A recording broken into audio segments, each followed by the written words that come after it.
such an important part of my journey here at OSU. My name is Martinez. I'm one of the graduate assistants here. I am 2 days away from graduating. I'm counting down the days. And this is my final project. So today we're going to be talking about something that I've been working on for a little bit now, and that is a rubric to help pick repertoire more confidently. I spent the last semester working on and refining a 5-box rubric that could help young band directors take a piece and determine whether or not that piece can be used to help teach their ensemble's developmental skills and determine whether or not they should use it in the program that they're programming for. So let's dive in. First, this is how I've kind of split the presentation into 3 parts. It's really kind of 3.5, but 3.5 didn't really look good on the slide, so we're going to go with 3. The first thing is we're going to talk about the purpose, which is kind of the background of the piece, or of the rubric, the who, what, when, where, and why, if you will. Then we'll do a little bit of a deep dive into the rubric itself. We'll talk about how it's scored, what the categories mean, and everything like that. And then we'll end the second half of this with a live demonstration of what actually this would look like in a real setting. So let's start with the very first thing, and that's the purpose. Who would this be helpful for? As I said earlier, the main audience that I'm looking that this would be useful for are young band directors who are not super confident in their repertoire selection. That's not to say that older band directors, well, I should say more experienced band directors can't get use out of this. They just won't find the same kind of use out of it. Older band directors will usually they'll take more out of this when they're looking at validating the repertoire choices. Or maybe they have 2 pieces that one should go better than the other, but then it doesn't end up that way. They can use this rubric to kind of figure out why that is, what specifically about those pieces is making it not perform as well for their ensemble. But again, the main target audience is young band directors who aren't super confident in their repertoire selection. So that's the who this is helpful for. Now we'll look at the what and what the purpose of this rubric is. As I said, my goal in making this is to take as much of the guesswork out of picking repertoire selection as possible. You can kind of use it to categorize pieces as a good fit for your ensemble or not a good fit for your ensemble. It is really important that I say this right now. This is not meant to pick good pieces. This is not a determiner for whether or not a piece is a good piece or a bad piece. You'll see it's scored in a specific way, and that may lead you to think that it's a poor piece or a superior piece, but that is absolutely not the purpose of this rubric. It is purely just to see if it's good to teach an ensemble something. I'll give you, for example, Traveler by David Mislenka, if you know that piece, is one of my favorite pieces. It's probably my favorite band piece of all time. I think that piece is absolutely amazing. It's well crafted. If I were to score this for the university band, it would definitely not score very well, and that's because the university band would probably struggle a lot to play with it, or to play it. The wind ensemble, however, would probably score pretty well. So it's just, everything is based on the ensemble that you are programming for. So we'll talk about the when and when you should use this rubric. The main purpose of this rubric is to be used in the summer or the winter before your actual concert cycle.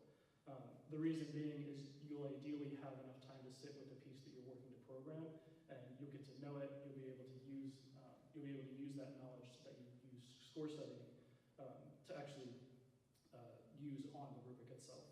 If you can use the rubric in like emergency situations, say the piece that you programmed originally wasn't going very well, and you need to swap it for something, you can use the rubric to see if this would be a good piece, whatever you're trying to swap it for, would be a good piece to substitute.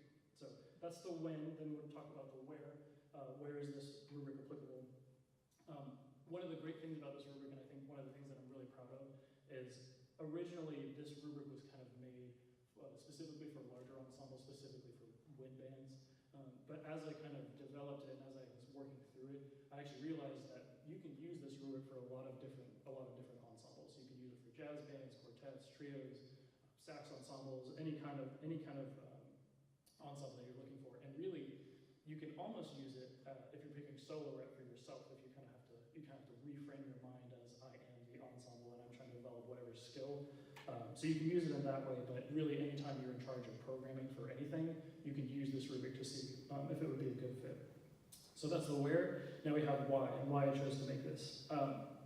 When I first graduated undergrad, picking repertoire was something that I didn't really feel super confident in. I didn't really have a solid method that I knew would work for me 100% of the time. And from what I can gather from my colleagues in the field who are actually teaching, a lot of them struggle with the same thing, especially the younger ones. So I wanted to solve that problem both for myself and for the colleagues, and again, just trying to take as much of that guesswork and give those students give those band directors who don't have a method that would actually work for them. So that's the kind of the background of the piece, and now we'll actually go into the rubric itself. Here are some things that we need to know and other things that we need to have. And these are very important to have before you start using the rubric. Number one, you need to know the strengths and weaknesses of your ensemble. This is probably one of the most important things to know in order to get accurate data from the rubric. You can get data if you don't know these things, but it won't be useful to you in any kind of situation, and it won't prove useful in any way. If you don't know what your ensemble is working towards, if you don't know their weaknesses, then you have nothing to program towards. You're not trying to grow your ensemble at that point. You're just programming just to program. And then if you don't know the strengths of your ensemble, you also won't be able to program music that would highlight those strengths. And highlighting those strengths then, whenever you're picking repertoire, is really important so you can have your students experience some kind of level of success as you go on throughout the year, which will kind of boost them and make them want to work on the piece more often. So that's the strengths and weaknesses. You also have to know the event that you're preparing for. And this is something that I think a lot of young band directors will overlook, and that's the type of event that you're planning for. You'll get a variety of different scores from this rubric. Some scores will be really bad, some scores will be really good. And depending on the situation that you're planning repertoire for, you may want to go with easier music or harder music, or music that scores well or scores less good. Say, for example, you're going to a contest and you're going to be judged. Sometimes you may want to shift a little bit more to the easier music just to make sure that you're going to get the scores that you're looking for.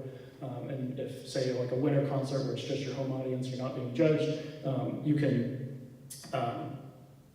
go with a little bit harder music because it's just the home audience. You can kind of push them in that way. That starts to get into a little bit of philosophy of like whether or not you should challenge your students when you're going to contests, and like that's a whole can of worms that we're not going to open up today. Just know that the event that you're planning for is very, very important to know and to consider when you're picking repertoire. And then the last thing that you need to know before you go into this is the length of your concert cycle. Here at OSU, we have very short concert cycles. It's kind of the standard for college bands. But if you're a young band director teaching high school or middle school, you may have a longer concert cycle. And this is really important to know because the longer the concert cycle, the more time you'll have to work on these pieces. So you could choose repertoire that doesn't get as good of a score, or you can choose repertoire that is, if you have a shorter cycle, you can choose repertoire that got a better score just to make sure you're able to get it prepared adequately for the performance. So that's all the things that you need to know, and then here are some things that you need to like physically have in your hand in order to use this as well. So first thing, it's maybe a little bit of no duh, you have to have an ensemble. The whole rubric is based on whatever ensemble that you have. It's made to be adjustable to whatever the level of your ensemble is.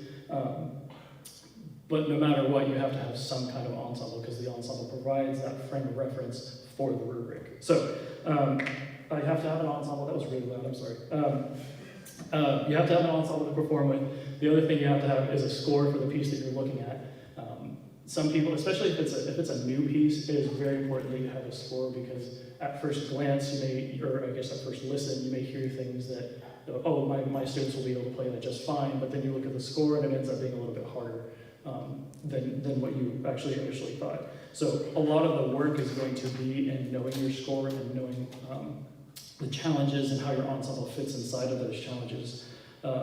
So if you don't do that work beforehand and you don't have a copy of the score, you're just going on the way you're listening, you're going to have to adjust it, you're going to have to do all these different things. It's just not going to be very efficient for you. So have the score, and then also have some time to look at the score and do the research that you need to do in order to get to know the score. The time, as far as using the rubric itself, if you've studied your score and you know all the challenges, you know what things your ensemble is going to struggle with, then using the rubric itself is 5 to 10 minutes per piece, maybe not even that, depending on how fast you work. But again, it really cannot be overstated how that you need to spend the time to know the score in order to get accurate data from the rubric. So one more thing before we actually go into the rubric itself, we need to make sure we're picking high quality music. This is something that's not specifically talked about in my rubric, and therefore it is entirely possible that a piece that isn't super high quality, maybe it lacks a little bit of refinement, to still score fairly well on the rubric depending on what is actually in the piece. So the guidelines that I have on screen right now are included on the actual rubric itself. It's in the document that I have. But again, it's not scored specifically in the rubric itself. The reason being is that this part of picking repertoire is very, very, very subjective. My idea of what quality music is going to be different than everybody else in the band directing field. So there's no good way to solidify that and look at that through an objective lens, because again, everybody's going to disagree about what should and should not be looked at when deciding quality music. And so what we have on screen right now is J.W. Gilbert's significant wind band repertoire, just a quote from that. I like this because it covers a lot of different things, such as does the piece have balance, repetition between repetition and contrast? Is there conscious choice on the part of the composer? Does it contain sufficient unpredictability? Does it maintain consistency in its quality? Is it genuine or is it pretentious? Does it reflect validity, even just past being historically relevant or pedagogically useful? All of these things are things that I would consider whenever I'm picking quality music. Now, you don't have to use this exact method of picking quality music. You could use kind of whatever you want, but you do want to make sure that you have some method of filtering out the stuff that isn't as quality as you could. So that's the last thing. We'll actually take a look at the rubric now. First, we're going to take a look at how it's scored. You start with, there's five possible scores that you can get, and then 5 different categories, so you can get a total possible 25 is the max number of points that you can get. Again, it is important to reiterate that poor, if something gets a poor score in a category, that does not mean that it is a poor piece. It's just a poor fit for your ensemble. And the same thing, if it gets a 5, it does not mean it's a superior piece. It means it's a superior fit for your ensemble. So speaking of superior, we're going to start with superior, which means it would be, again, a superior fit for your ensemble. In most cases, this means your ensemble would have a relatively easy time putting it together and then also learning ensemble skills from it. If a piece gets a superior, it gets the maximum number of points that you can get in a category, which is 5. The next category is excellent, in which case if a piece gets an excellent in a category, it's a 4. This is, in general, still a really, really good score. There's maybe just 1 or 2 things in the score that are very minor that hold it back from being a superior. You'll also notice that there are a lot of pretty colors on the rubric. That was a suggestion by Professor Alan Goodwin. Thank you for that. He also gave me the idea of giving it a death zone, which we'll get to here in a second. But you'll notice that there are pretty colors. The first 2 scores that you get are both green. That is intentional because most of the pieces that you're going to score for your ensemble, if they're in the general ballpark of where your ensemble is at developmentally as far as like how difficult the piece is, it'll probably fall in the 5s and 4s. So if you're looking at it as like green flag and slightly less green flag, you can use that as like you can use it in that way if you want. And then you got the yellow flag and the orange flag and the red flag to consider that way. So back to the scores, we have excellent getting a 4. Again, 1 or 2 minor things holding it back. Then you have average, which gets a score of 3. This is where you want to start to consider other pieces, and maybe I think 1, 3, maybe 2. It's still probably okay. There's probably still a better piece, but a 3 in any category isn't necessarily a nail in the coffin. You have to pick a different piece. It's just something you want to be aware of. That's average. Then you have below average. Below average is where you really want to start to consider a different piece. This is where if you have a below average, there's probably some kind of challenge to the piece that is going to prevent your students from learning what you need them to learn from whatever piece that you're picking. It could still survive, you could still perform it, it just probably won't go very well. Now, once we get to poor, this is where we have the death zone, again, courtesy of Professor Alan Goodwin. I put this here, or we put this here, so that way, if a piece ever gets a 1 in any category, even if it gets 5s on every other category, if it gets a 1 in any category, you really, really should be thinking about picking another piece. like I said, even if it gets a 5 in every other category, the chances that that challenge, the reason that it got a 1 is going to be so significant that it's going to prevent your ensemble from, definitely it's going to prevent them from learning what they need to learn.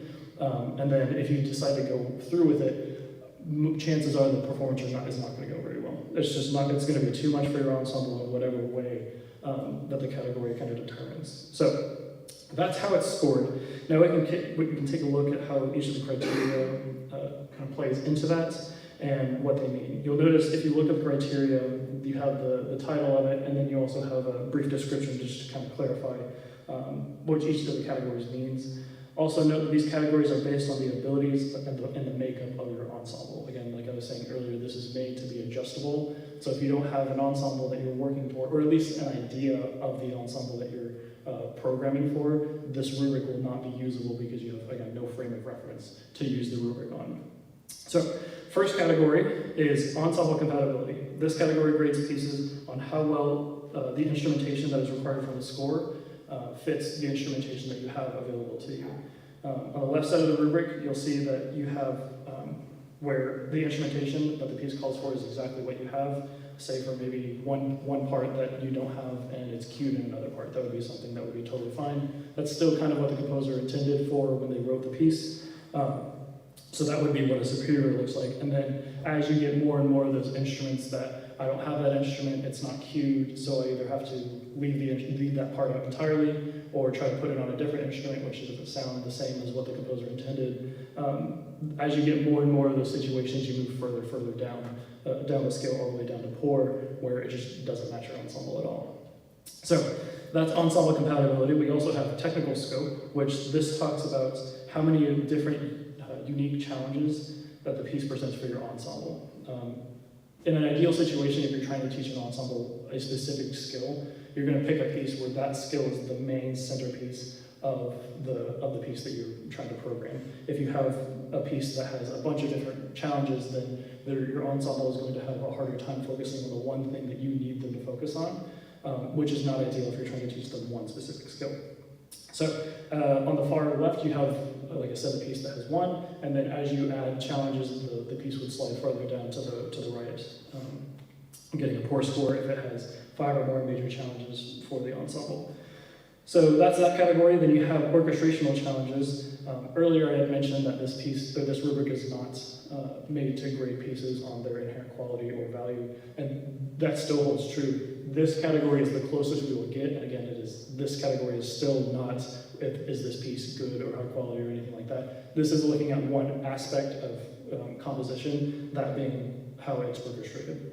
So on the left side, you have superior, which means that there are very few changes that you have to make. Maybe there's a flute octave that's really way too high, you just drop that, that's something simple, or an articulation that just is a little bit weird, and you have to edit that. Small changes like that would be totally fine, we'd still probably get a superior, and then as you add more of those challenges, or more of those changes that you have to make, you slide further closer to altering the major structure of the piece or the ideas, and at that point you're not doing what the composer initially intended with the piece, which is not what you want either. So that's orchestration challenges. Then you have range appropriateness. Funny enough, this was actually one of the very first things that I put on the rubric in university band this past, one of these past cycles. I picked a piece that I openly admit did not look at the brass ranges, and some of them, the low brass range was just really high, and I did not set them up for success very well with that. So once that happened, I was like, yep, that's going on the rubric. That is the first thing. So this talks about just how well the composer writes for the instrument in their comfortable range, at least developmentally, where your students are and how well they can play in that range. On the left side, we'll have students where they're always in that comfortable range, and they're always going to be successful in that range. And then if you're looking at a piece and you start to see more times where the students are outside of that comfortable range, then again, that slides further down towards that poor score. So that's that category. The last category on this part of the rubric is ensemble grade alignment. This is probably the most confusing out of all of them. I'll try to explain it in a way that makes sense. All this is doing is making sure that the piece that you're picking is at an appropriate level of difficulty for your ensemble. Originally, it was going to be, is this piece too difficult for my students? But then I was thinking back to my high school years, and I remember being a bari sax player, which if you've ever played bari sax in concert band, pieces aren't all that stellar usually. So I remember being just bored out of my mind, and then I would just totally check out. And if you program pieces that, that it's like that for a lot of students, then obviously they're also going to check out and not learn anything, or at least not learn what you need them to learn out of that. So I adjusted it to where it kind of encompasses both pieces that are too easy and a little bit too hard, so that way you don't get either of those. Anyway, all you need to do to use this category is take the grade level that your ensemble is most successful playing in, and then subtract it from the grade of the piece that you're trying to program. So say that my ensemble plays really well at a grade 3, and I'm trying to program a grade 4. Difference is 1, so that would get a score of excellent, which is 4. Hopefully that makes sense. And you may notice that this category is very similar to technical scope. That was somewhat intentional. I wanted to reinforce the fact that especially for young students, you want to make sure that you are programming music where the students are going to be successful and not way over challenging them or way under challenging them. If you do that, again, you start to run into I'm way too bored, or if it's too hard for them, then they may just give up altogether. I know I did that in high school. I was a little snot. I would just, I don't feel like playing that, so I didn't play it. So we won't tell my band directors that though. So this is the main rubric that to look at. This is also the first one that you should be looking at. If the piece doesn't score well on this rubric, chances are there's a better piece that you could pick for your ensemble that teaches them whatever ensemble skill that you want them to teach. That being said, if this scores really well, then you can move on to a more specific rubric. And the concept of applying a rubric to a piece to see if it's capable of teaching specific ensemble skills is something that needs more development on my part.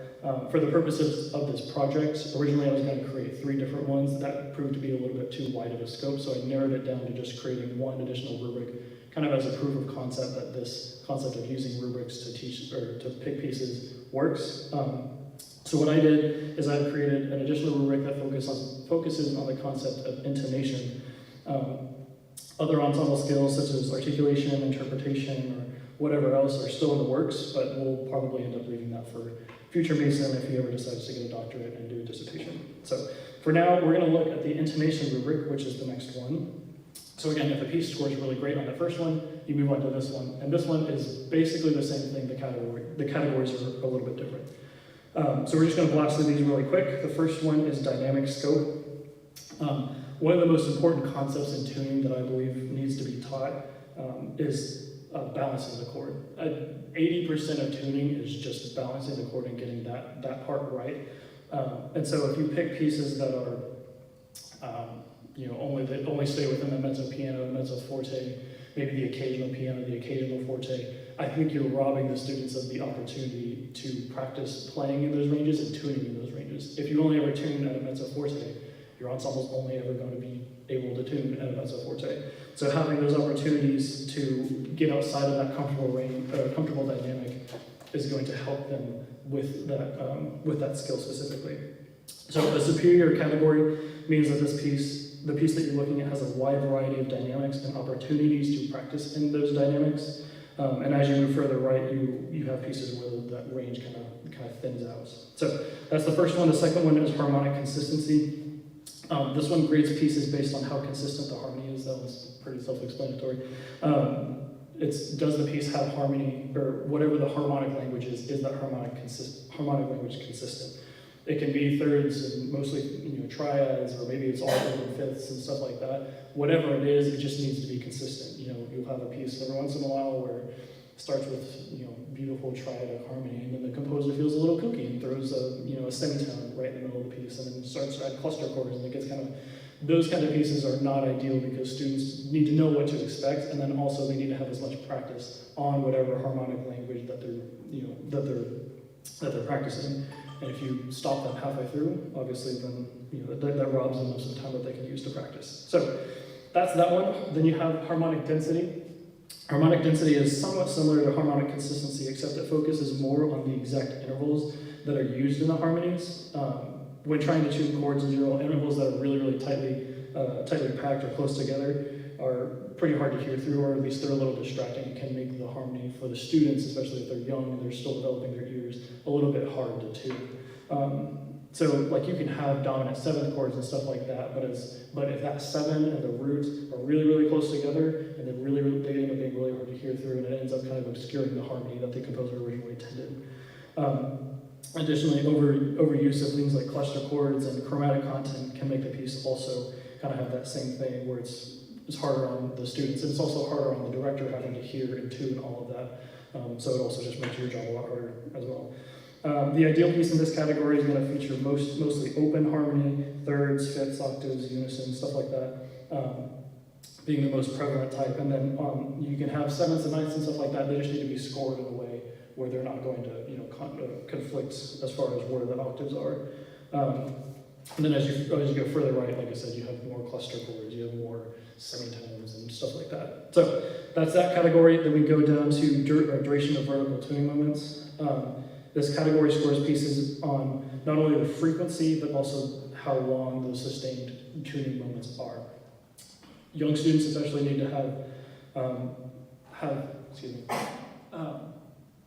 young students need to have time to actually learn how to develop their ear and learn how to adjust those different types of chords that you're exposing them to. So if they don't have time to do that, or if they don't have enough opportunities to do that, then they're obviously not going to get very good. So an ideal piece to teach tuning, you're going to have a lot of long notes, you're going to have a lot of opportunities for the students to adjust and to be able to hear it really well.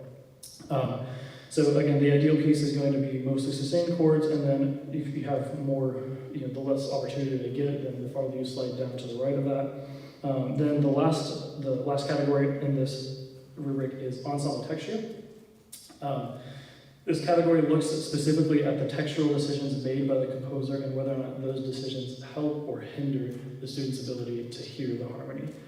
Students need to be able to discern what the harmony is and who's playing the melody and all that stuff. When the piece is overly polyphonic, meaning like you have a bunch of different moving lines that are intertwining and moving up and down and all over the place, it's really distracting for the students, and especially if the students are playing those melodies, it's very hard to hear what you're supposed to be listening to. And then that makes obviously tuning a lot more difficult. The ideal piece in this situation is going to be a piece that for the most part is homophonic in nature, meaning you have a melody and then you have the supporting harmony. That's what the ideal piece is, and then as you go on farther down the right, you have some pieces that alternate between the two. That would score closer to a 3, and then if you have a piece that's just super dense counterpoint, all polyphonic music all over the place, that's just going to be really, really difficult for a beginner to learn how to tune from. So that is those are the 2 rubrics that I've created. Again, I plan on working on some more ensemble specific rubrics like the second one that you see here eventually. But as for now, this is what I've created and this is what we're going to work with. So we're going to move on now to doing a live demonstration for this. We'll take like a 2 to 3 minute break so we can get the ensemble on stage, and then we'll continue from there. So thank you. I will be right back with the ensemble.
we're all tuned up, we're ready to go. We're going to take a look at what using this rubric in an actual context would look like. For the purposes of this demonstration, the ensemble on stage, which is mostly university band students, with a couple friends who are willing to help out too.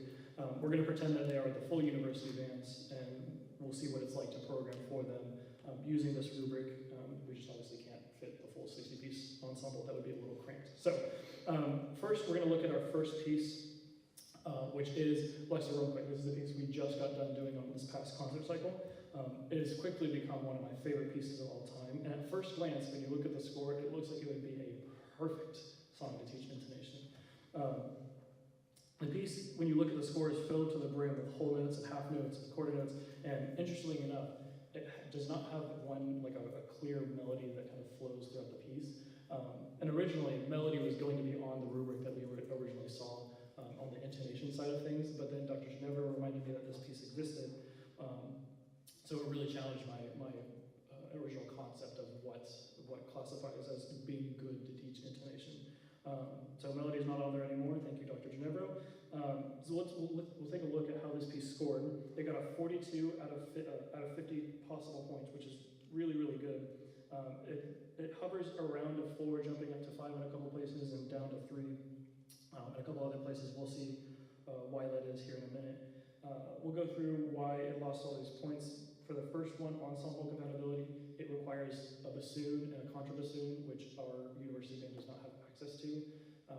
Normally that wouldn't be that big of an issue. It's still a pretty big issue, but especially more so in this piece because there are a lot of times where the woodwinds are playing just by themselves, and bassoons provide that lower octave in a lot of points, especially the contrabassoon. Without that, we're missing an entire octave, which is obviously a pretty big issue. So it loses a point there. It lost just 1 point in technical scope. At first glance, it looks like it really shouldn't lose because it's all whole notes and half notes, as I said earlier. But one of the main challenges that I really didn't understand when looking at the piece is entering out of silence, out of very, very soft dynamic is very, very difficult, especially for younger ensembles or still developing ensemble. That ended up being one of the biggest challenges of this piece with this ensemble, so we had to bump it down because that's tuning and entering in out of silence, which makes 2, it gets one extra point down. So that's that. So then we'll talk about why it lost some range appropriateness here in a minute once we actually get into the ensemble playing. As far as ensemble grade alignment, this piece is graded as a grade 4.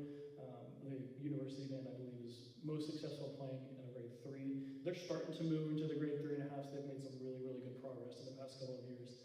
But as far as like a clear cut, they will always be successful playing. That would be a grade 3. On the intonation side of things, they lost a couple points as well. Dynamic scope, this piece does a great job of playing very quietly. However, there's only one loud dynamic, that big forte, and it only happens once. So it knocked it 1 point down for that. Harmonic consistency, it's fairly straightforward harmony. However, the harmony does split between like pretty triad and then really, really close together intervals. That happens a lot, and especially for younger students, that can be really, really jarring to go from pretty triad to really, really dissonant note.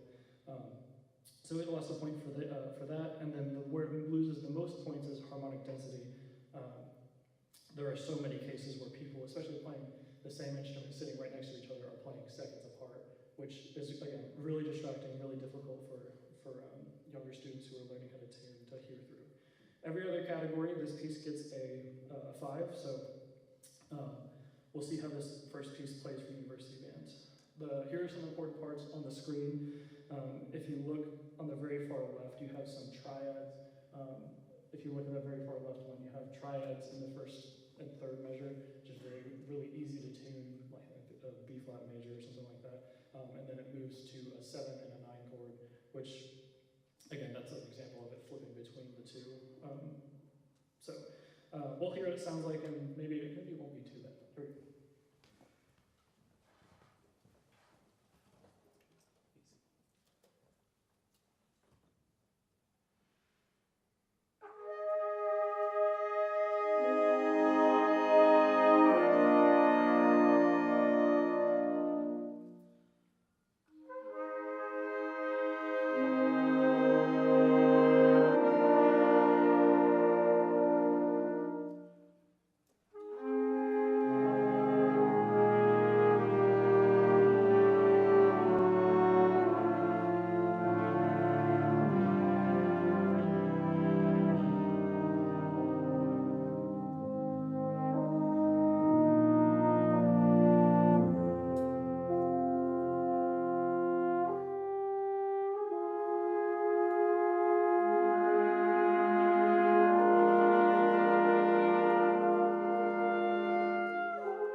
hard to tune, especially those sevens and nine chords. There's so many instruments that are really close together that tuning and going through the process of tuning all those is just a very long process. And especially with our concert cycle, that is something that we don't have a lot of time to do. So this is at least a challenge to consider. We're going to play the next little section, and maybe it'll get better.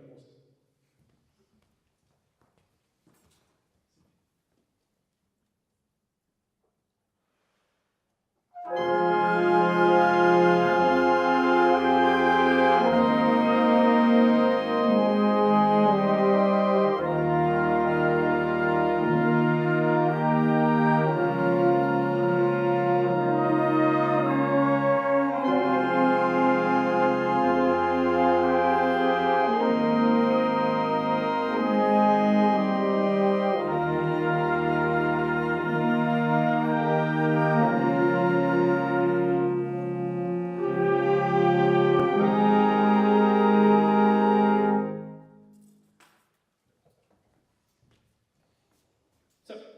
This section that we just played is probably the loudest section in the whole piece. That's where the composer puts a forte. That's literally the only time he puts any kind of forte plus dynamics in the piece. This section features mostly major and minor nine chords, which you would think, oh, maybe it wouldn't be that bad. It's just a nine, just maybe he leaves some voices out. No, all the voices are present, and they're all like right next to each other, which makes it rather difficult to tune. And sometimes the nines end up being suspensions or anticipations, so it's like, oh, it's a 9/4 tone, we don't have to tune that. You kind of do. So that section ended up being a little bit more difficult when we actually did that in a real life setting. There is one measure where some of the instruments are playing in unison, and they're really not friendly notes. You may have heard it. We'll give them a little. We'll show you what exactly I'm talking about.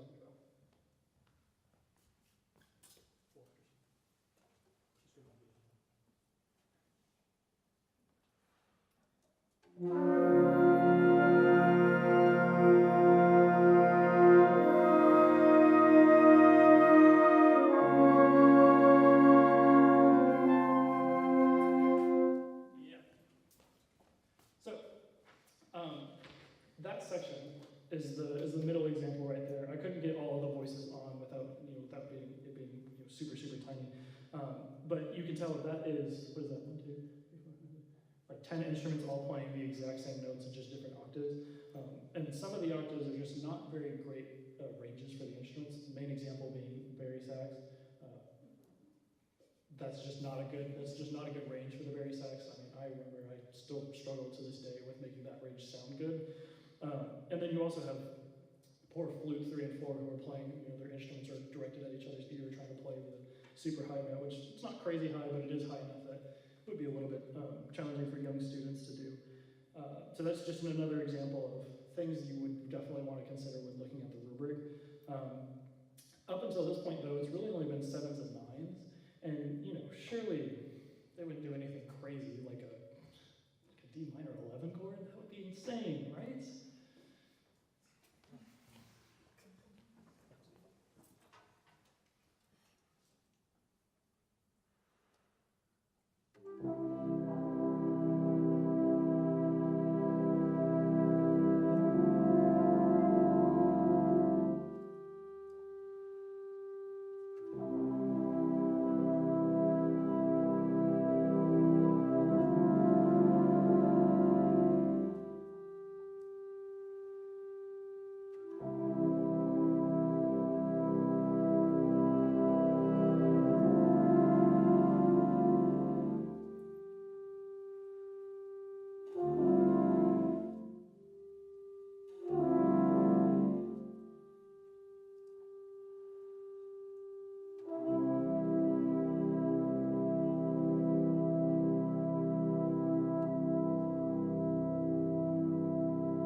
Give another hand.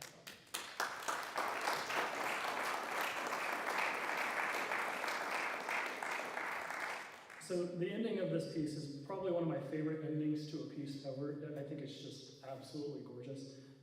It's just not very fun to tune. If if you look on the very far right, you'll see what I mean when I say the scary D minor 11 chords. I think when you're trying to teach an ensemble tuning, a D minor 11 chord would be about the equivalent of you taking your infant child and throwing them in the deep end of a pool and expecting them to swim. Definitely not what you want to at least start with when you want to teach somebody tuning. And in fact, whenever I try to teach this to the university band, I went through all the different adjustments that you need to do in order to make this sound the way that it needs to sound. And I got a lot of, what? And somebody literally said, what, in the middle of me doing that. So just something that they're definitely not an easy thing to do when teaching somebody how to tune for the very first time. The last thing that I think kind of nailed the coffin shut for us for this piece was the tuba and the oboe parts. The tuba has a grand total of 25 out of the 54 measures that they're actually playing anything. And you know, when they're in rehearsal, they have absolutely no reason to engage with the rehearsal if they're not playing anything. At least, you know, I wouldn't. I'm not playing anything. Why would I do anything? But you know, tuba players are the angels of the ensemble. They're never getting into trouble ever, right, Jack? Yep. Yeah. But oboe players, on the other hand, they're kind of a mixed bag. You never know. Oboes are definitely have it worse. They only have 19 out of the 54 measures, which is way less than half the piece. Now, oboe ones get a solo towards the beginning of the piece, so they have something to look forward to. Oboe twos, they just got not a lot going for them. So, at this point we'll say at this point in the season, it's still pretty early. The piece just isn't really going very well. The students aren't learning what they need to learn from the piece. You know, Jack over there fell asleep a couple times during rehearsal. You know, like you have all these different things you may want to. You know, it's about time that we need to swap pieces. So we're going to swap over to the next piece, Shenandoah. This is, again, one of my favorite pieces. I know this piece really well, so it would be a perfect candidate to swap mid-year. This is another one of those situations like I was talking about earlier where this can work to see if it would be a good swap. So Shenandoah is one of my favorite pieces of all time. The setting is by Frank Kelly and takes inspiration from the original folk melody, Shenandoah, and then also from the actual Shenandoah Valley in Shenandoah National Park. It's probably my favorite setting. There's a lot of different settings. This one's probably my favorite. And the great thing about this piece is that there are plenty of challenges in this piece, as you'll see. But there are also a lot of opportunities for the students to be able to tune and work on that so that it's still beneficial for them despite those challenges. So it scored a 47 out of 50, so definitely better than Lux. Only losing points in 3 different categories. The first category it loses points in is in the general criteria, and it lost points in the range appropriateness. And we'll dive in, you'll see pretty quickly here, there's one specific part that is not very friendly to some of our brass players. It's just really, really low. The second one that I lost points in is the duration of vertical tuning moments. There are a lot of tuning moments in this, they're just not very long. I think at most there may be, whole notes is the longest, like one set of whole notes is the longest that you get, except maybe towards the very end. Regardless, most of them are half notes, so you just don't get a lot of time to actually sit and listen. You do get plenty of opportunities though. So it still gets a 4, still a very, very good score. As for ensemble texture, it loses just a singular point due to the occasional passage where students are, they're playing a bunch of, moving lines, or the line is fragmented and, all that kind of stuff. And you'll see that here in a minute, what I'm talking about. So, again, 47 out of 50 is still a very, very good score. Let's see if this actually holds up in a real setting.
shenandoah. And one of the very first things that you see is the crazy low horn part. And maybe if this wasn't, the very beginning of the piece, maybe it was like halfway through, maybe if it was a little bit louder of a dynamic, it wouldn't be as offensive. But it really is pretty bad. What else? Yeah, you can see it on the very far left. That is just crazy low. I think the horns are having to count ledger lines at that point. So we have something that, we have wind ensemble members on stage, so they played it just fine, even though I told them to spoof it up a little bit, because they're wind ensemble players and they don't know how to play anything other than good. But for very developmental ensemble, horn players would definitely struggle with that. They would definitely struggle with that. That would be something you would definitely want to take in consideration. So that's the very beginning. On the other hand, you also have the very first example of a tuning moment that the ensemble can use to really dive in. And that's very clear, and they can hear it really easily. If you look at the bottom left, you see the kind of lead in into the two half notes. And the great thing about this kind of motive, where it kind of leads in to two half notes, most of the time it's a dominant chord to a tonic chord, which means just tension and release. That same kind of motive happens a lot of different times. And while it is only half notes, again, the whole duration of vertical tuning moments is a little bit not ideal because it's just half notes. It happens so frequently that the students can get so many repetitions of the same thing so many times. So, and again, it is almost always tension, release, or 5-1, some kind of movement like that where they know what to expect almost every time. So we'll take a look at the next section. This will be the alto saxophone and the flute duet.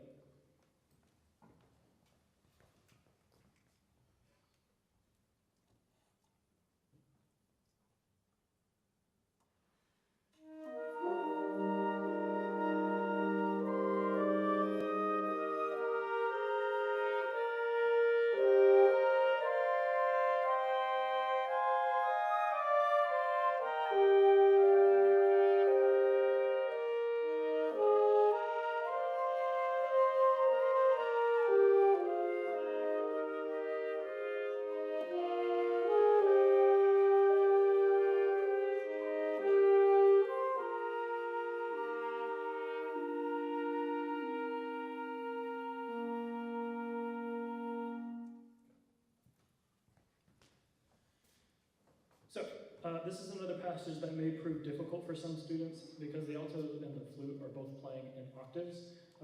Young students who are still developing their ears may find that a little bit tricky. It's the nice thing about it is it's in a pretty good range. It's not super high for either instrument. It's not super low. It's in a pretty good range for both instruments. So they're definitely not outside of their comfortable range, and they can really start to focus on the little micro adjustments that they need to make in order to sound in tune with each other, or just making music as well. However, there's another thing that's worth considering, and that is the moving quarter notes in the clarinets. If you look on the very far right, you can see that the clarinets are moving in thirds for that entire time. This is just one section of it, though. Moving in thirds may not sound like something that's really all that difficult until you consider the fact that it is not all major thirds and it's not all minor thirds. If you're trying to tune a chord and you're trying to tune thirds perfectly, major chords you have to lower 13.7, 14 cents, and then minor chords you have to raise 16 cents, which for a young clarinet player, that is very difficult. Unless you know all the fingerings in the book and you know all the different tuning things that you can do to the clarinet, that is something that is going to be very, very difficult for clarinets who are still developing a sense of tuning. Now, our students, I have no reason to suspect that they would have any issues with that. They're rock stars on their instrument. So that was not necessarily a major concern for my ensemble, but again, if you're programming this for maybe a younger ensemble, definitely something to look at. So there are a few more things worth considering in this same piece, but for the sake of time, we're going to jump to the end of the piece. You'll look at the very far bottom right example. That will be what we're just about to play. This is just another example of more tuning moments that you can use as times that you kind of dive in and sink in on tuning. So here is the last little bit of Chinook.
this is another just a great example of a moment where students can really dig in and work on individual tuning of chords, really with not a lot of roadblocks. There's no major things to consider other than maybe there's a one person on a part playing a little bit of a solo. But really there's not any major roadblocks, and that's a great example of a place where you could really dive in and use it as an example, maybe like a warm-up to focus on tuning. So that's really the gist of how the rubric works. Hopefully you can see how that would be useful in like a real scenario. The last thing I have before we are done for the night is just some FAQs for the rubric itself. The very first one is what happens if the grade doesn't really match the piece. You sometimes get a piece where it's graded as a grade 3, but really it's like a grade 3.5, maybe even a 4. In those situations, there's not a whole lot you can do. Publishers, just for whatever reason, will not agree on a universal grading system, so we don't have. Sometimes it's just going to it is bound to happen. So in those situations, all you have to do is just score it either score it based on what score you think it or what grade it should have, or you can just manually adjust the score at the very end, 1 point or whatever point and direction that you need. So that's what happens if that ever happens. There's been a question of what happens or what qualifies as a bad score. There's not a set threshold for what a bad score is. It'll really depend on your ensemble and what your tolerance is. There's a lot of different considerations to take in.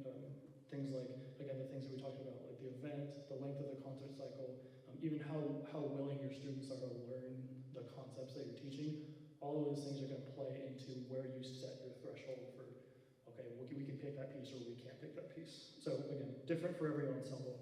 And then the last thing is, how long is this going to take in total to actually use this rubric? I know band directors don't really have a lot of time to, spend outside of their craft, which I guess this is technically still within their craft. Anyways, I briefly touched on like the time commitment earlier. Again, using the rubric itself, 5 to 10 minutes at most, if you know the score. If you're using the rubric as you are getting to know the piece, the process will usually just take a lot longer, as you're going to have to go back as you find more and more challenges with the piece and adjust the score, which just you're having to erase and do more things. So, excuse me. It is really, really important that you take that time beforehand in order to get to know the piece. So that is all that I got. So thank you all for being here. I really, really want to take a second to thank the students on stage for doing this. They, obviously did this with just because I asked them to. So I really, really, really appreciate them. So give them one more applause.